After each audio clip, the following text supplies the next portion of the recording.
Welcome back to another episode of Beyond the Sermon with Hyde Park United Methodist Church in Tampa, Florida. I'm Mat Hotho, the Director of Production and Online Engagement. And I'm Magrey, deVega, the Senior Pastor. So today we kicked off a new sermon series that's building on our sermon series that we were in for 3 weeks about the Lord's Prayer, where now we're talking about famous prayers throughout history. Right.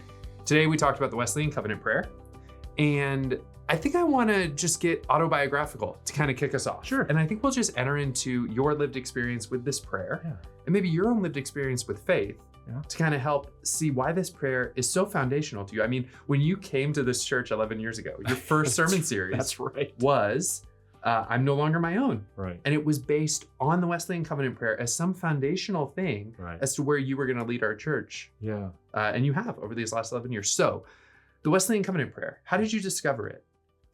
I discovered it in seminary. So I was sort of a late arrival. In the grand scheme of my life, I was a late arrival to United Methodism. I grew up in a more fundamentalist sort of background. And it was in my high school sophomore year that I became confirmed in the United Methodist Church. But it really wasn't until seminary that I studied United Methodist history, John Wesley, and discovered this beautiful prayer.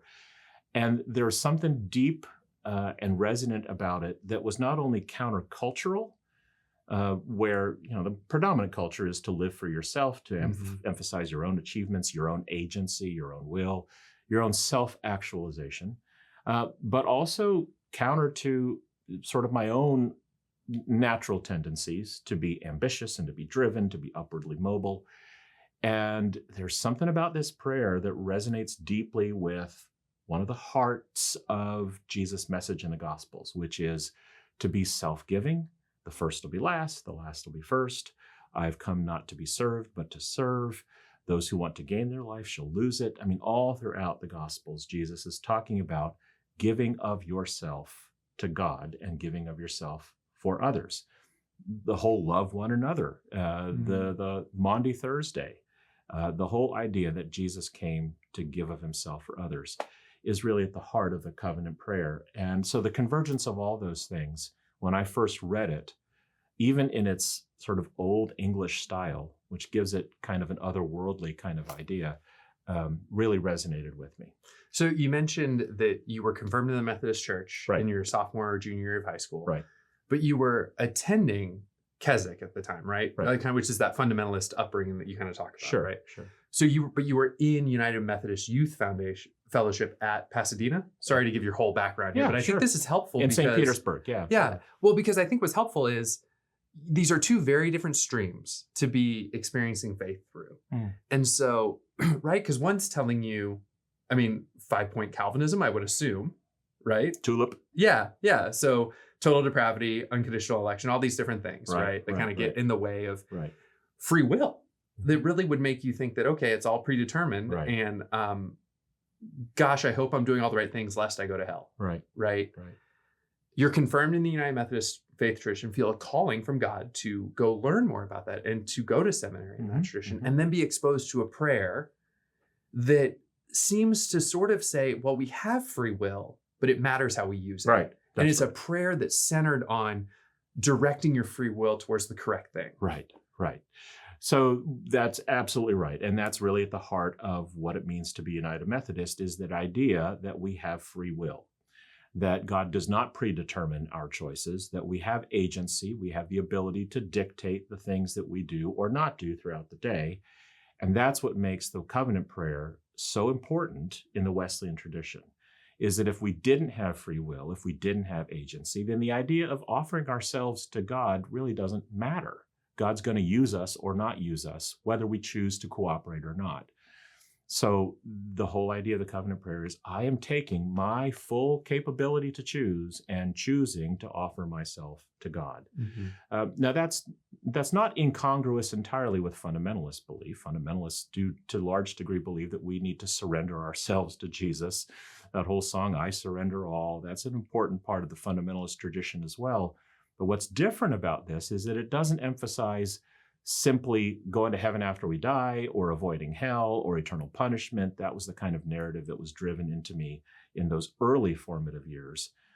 John Wesley believes that what matters is every moment, every day, like in the here and now, on earth as it is in heaven, that's what makes this such a powerful prayer, is that in the hours that I have in my life, in this day that lies ahead, I am choosing in this moment to give of myself to God. And God will use it or not use it. It doesn't matter whether I see the fruits of it in this life or in the life to come. I'm offering myself now, like on earth in this moment. And that's what's a powerful part of that prayer for me. Yeah, because for Wesley, God is active. Yes. God's moving. Very much God's so. doing things, right? And so when we do the work of aligning our free will with God's activity in the world, social holiness and personal holiness can be realized. That's exactly right. And that's at the heart of the United Methodist tradition as well. Yeah. So, and I can see why the spiritual diagnosis that Wesley made in 18th century England is resonant to our culture today. The more things change, the more they stay the same.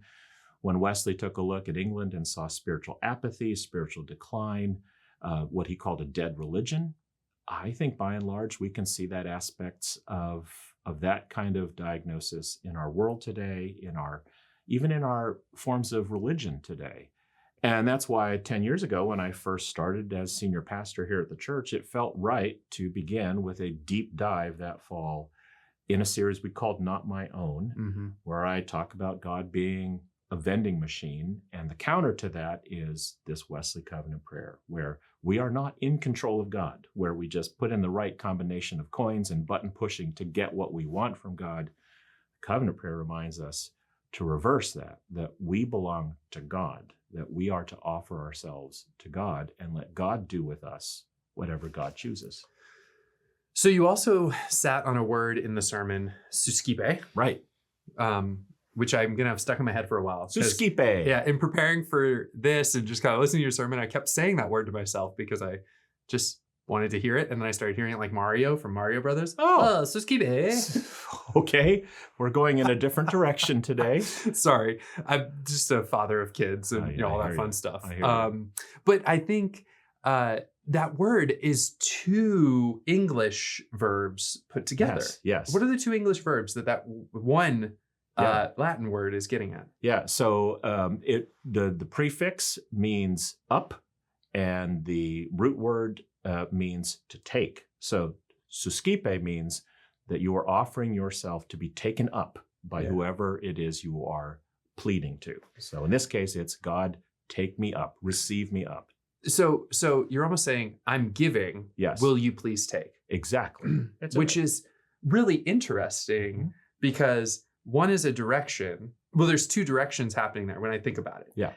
You know, and you're only in control of so much of it. That's right. You're only in control of the giving. Right. And then the faith part is the taking up. Yeah. One might use the metaphor of a high wire act, like a trapeze sort of act, where you are letting go of the bar and turning around and saying suscipe in the hopes that the person on the other bar has done their job to receive you in that split second that you're in midair and turning the other direction.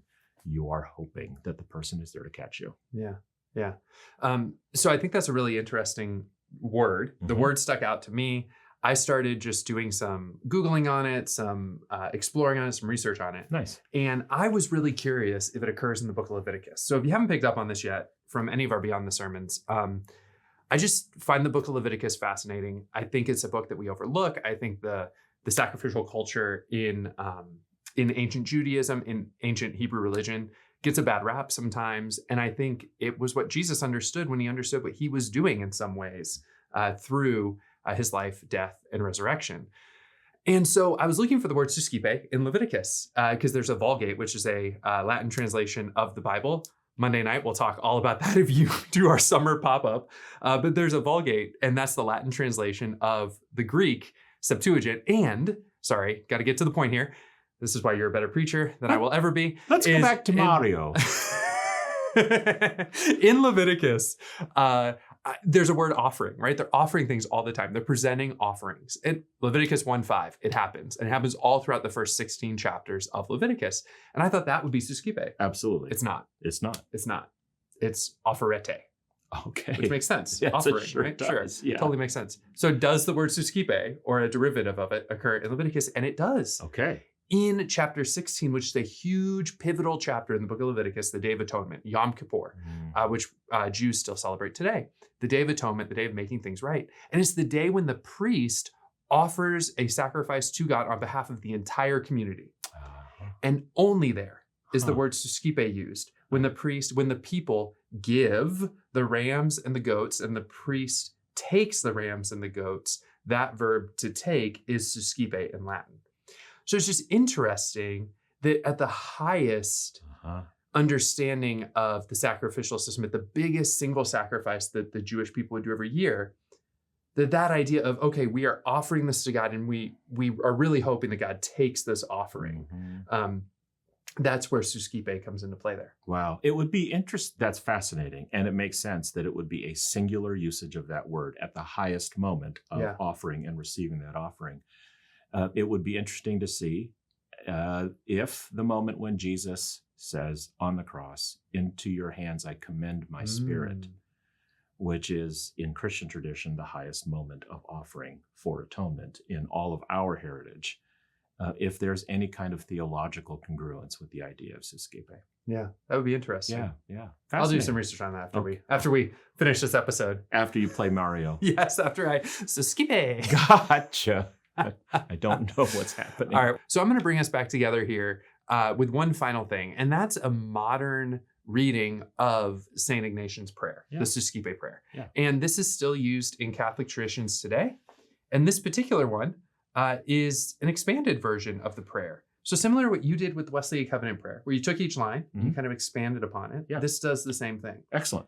So I think we could end by just reading this together. I'll take the lines that are actually the Ignatian prayer. Cool. You take the expansions upon it. Nice. And for people who are watching or listening, go ahead and close your eyes for this part, because we're just going to be reading something. But I want you to be able to focus on the words that are coming here and take this as your prayer as we kind of wrap up this episode for today. And maybe you could drop the link in the chat or the show notes or something for folks to be able to read this amplified version of the Ignatian prayer themselves. Will do.